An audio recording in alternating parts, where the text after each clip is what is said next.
L'histoire que vous allez découvrir est bien plus qu'une simple narration. C'est le récit authentique et inspirant d'un homme ordinaire qui, par sa résilience, sa persévérance et son audace, a transformé sa vie en une légende.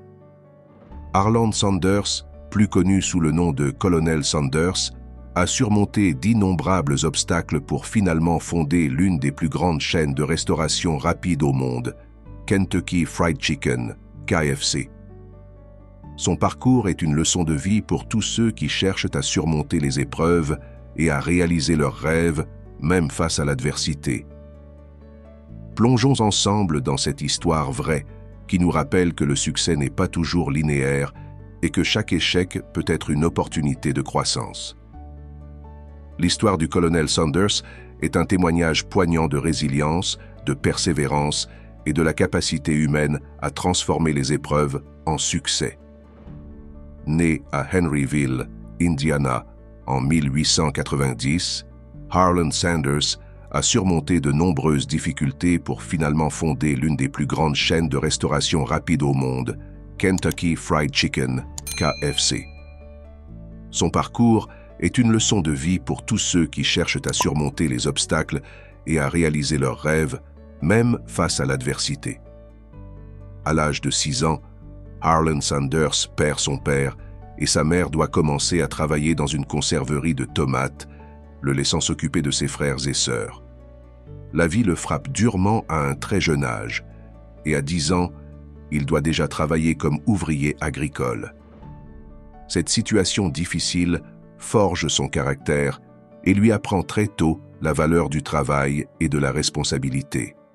En 6e, Harland abandonne le lycée et quitte sa maison. Il commence à travailler comme peintre de calèche à 16 ans, puis simule son âge pour s'enrôler dans l'armée américaine. Après avoir été honorablement libéré 1 an plus tard, il travaille comme ouvrier ferroviaire et étudie le droit à l'université voisine. Cependant, une bagarre ruine sa carrière juridique, le forçant à retourner vivre avec sa mère et à trouver un emploi de vendeur d'assurance-vie. Quelques années plus tard, Harland est renvoyé pour ne pas avoir suivi les ordres. Il crée une compagnie de ferryboat qui connaît un succès immédiat. Plus tard, il tente de tirer profit de son entreprise de ferryboat pour créer une entreprise de fabrication de lampes chimiques, mais découvre qu'une autre entreprise vend déjà des lampes électriques bien meilleures que les siennes. Malgré ces difficultés, Harland ne baisse pas les bras. Il déménage pour travailler comme vendeur pour une entreprise de pneus, mais perd à nouveau son emploi lorsque l'entreprise ferme son usine de fabrication. À l'âge de 40 ans, Harland rencontre le directeur général d'une compagnie pétrolière qui lui demande de diriger une station-service.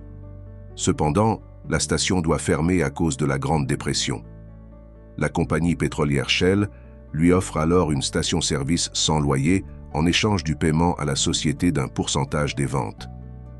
Harland commence à exploiter la station-service et à servir des plats de poulet et d'autres repas simples aux personnes qui s'arrêtent à la station.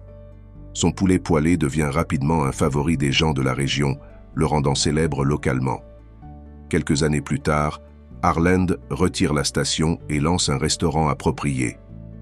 Après avoir réussi dans cette entreprise, il commence à faire de la publicité pour sa nourriture. Cependant, une dispute éclate avec un concurrent local et aboutit à une fusillade mortelle, entraînant la mort d'un de ses employés. 4 ans plus tard, il achète un motel à côté de son restaurant de poulet dans l'espoir de meilleures affaires, mais un incendie détruit le motel et le restaurant. Pourtant, Harland ne se laisse pas abattre. Il reconstruit et dirige un nouveau motel avec un restaurant de 140 places jusqu'à ce que la Seconde Guerre mondiale l'oblige à fermer. Après la guerre, il essaie de vendre ses produits recyclés à d'autres restaurants, mais sa lutte est rejetée 1009 fois. Finalement, en 1952, il vend sa recette secrète de poulet frit pour la première fois à l'exploitant de l'un des plus grands restaurants de la ville. Ce succès immédiat incite plusieurs autres propriétaires de restaurants à franchiser le concept, lui payant 400 par poulet. Désolé pour cette courte interruption, mais si ce contenu vous inspire, pensez à liker, vous abonner, activer la cloche et partagez pour soutenir la chaîne. Merci infiniment pour votre précieux soutien. En 1959, Harland ouvre un nouveau restaurant et un siège social. Il parcourt les États-Unis à la recherche de restaurants appropriés pour franchiser son concept de poulet. En 1965, à l'âge de 75 ans, il commence tout juste après des années de refus, d'échecs et de malheurs. L'approche de franchise du colonel Sanders connaît un grand succès et KFC devient l'une des premières chaînes de restauration rapide à se développer à l'échelle mondiale, ouvrant des points de vente au Canada, au Royaume-Uni, au Mexique et en Jamaïque. Le colonel Sanders est décédé à l'âge de 90 ans, laissant derrière lui un héritage impressionnant. À cette époque, il y avait environ 6000 établissements KFC dans 48 pays différents.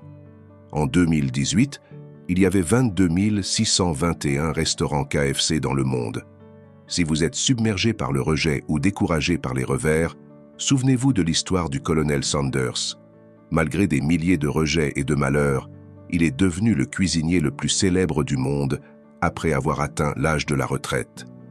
L'histoire du colonel Sanders est une illustration parfaite des principes stoïciens et orientaux de résilience et de persévérance. Face à l'adversité, il a su garder son calme et sa détermination, transformant chaque échec en une opportunité de croissance. Sa capacité à rebondir après chaque revers et à continuer à avancer malgré les obstacles est une leçon précieuse pour tous ceux qui cherchent à atteindre leurs objectifs. En intégrant ces principes dans notre quotidien, nous pouvons aspirer à une vie plus significative et plus épanouissante, même face aux défis les plus difficiles.